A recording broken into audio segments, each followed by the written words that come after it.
department, SNS College of Technology. Here I am with my students Kanama Bharati, Jogan, Lakshana, Helena and Kaushik for discussing the topic case study on ancient India and state polity. So now my student Kanama Bharati will start giving introduction about this topic. Hello everyone, today we are going to discuss a case study on the topic of ancient India and the state policy. In this topic, we are going to discuss its governance, administration and political structure. Ancient India evolved from tribal organizations to structured governance, influenced by religions, various policies, philosophies, social structure and economy. There are many ancient scriptures which acts as a key source for ancient India's state policy, such as Vedas, Arthashastra, Manusmriti, and various other inscriptions and transcripts.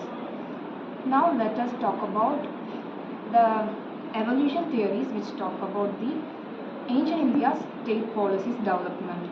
The first theory is about evolution theory, which talks about natural political evolution, and the second theory is force theory, which is established by military conquest, and the third theory is mystical theory, which is considered the divine origin of kingship, and the fourth theory is contract theory, which has social contract with dharma as its basis. So I am going to explain about the king and kingship and their duties. The king was the supreme authority, protection of the drama. The duties done by the kings were law enforcement. The law enforcement means it prevents preventing crime, maintaining the order, and protect the peoples from the enemies. And taxation, military region, and they also provide the protection to the military peoples. The titles given to the kingships were Chakravarti, Maharaja, for example, Rajaraja Solan. Next is the support. They are supported by the councils, ministers, and priests. Councils of ministers and administrations. The Mandri Prasad, he is the advisory council. They are the group of the people who give the guidance to the people.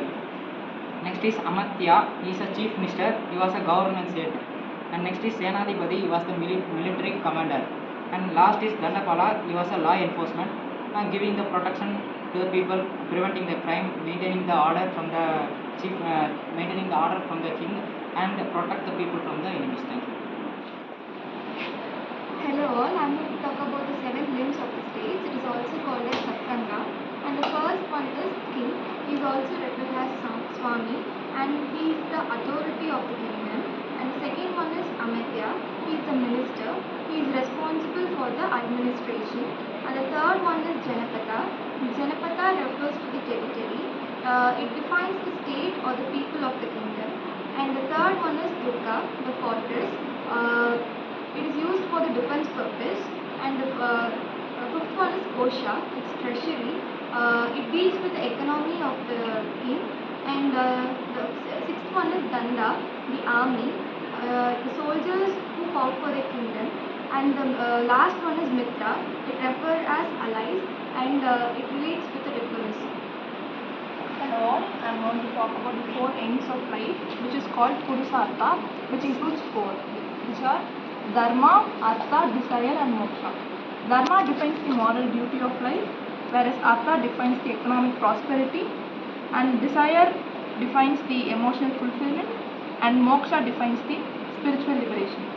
And Ashrama is called as the stages of life, which also includes 4, which are Brahmacharya, which defines the student life, Grihastha, which includes household responsibilities, Vanasprata, which defines spiritual retreat, and Sannyasa, which defines renunciation. Back then, people's duties were varied by caste and occupation, where Brahmins were the priests, Kshatriyas were the warriors, Vaishyas were the merchants, and Shudras were workers. I am here to conclude this case study. I am concluding this case study with marriage in ancient India and legal and judicial systems. And when come to marriage in ancient India, in India marriage is divided into 8 types, and marriages are both social and religious duty. Women's role evolved in this time. And when we see about the legal and judicial system, justice based on dharma and customs. King is as a supreme judge. There are no other person above the king. And the last, the punishment is varied according to the crime. Thank you. After seeing the discussion by our students and seeing the current scenario, we can say that ancient India has a well structured and advanced state polity, and the dharma plays a important role.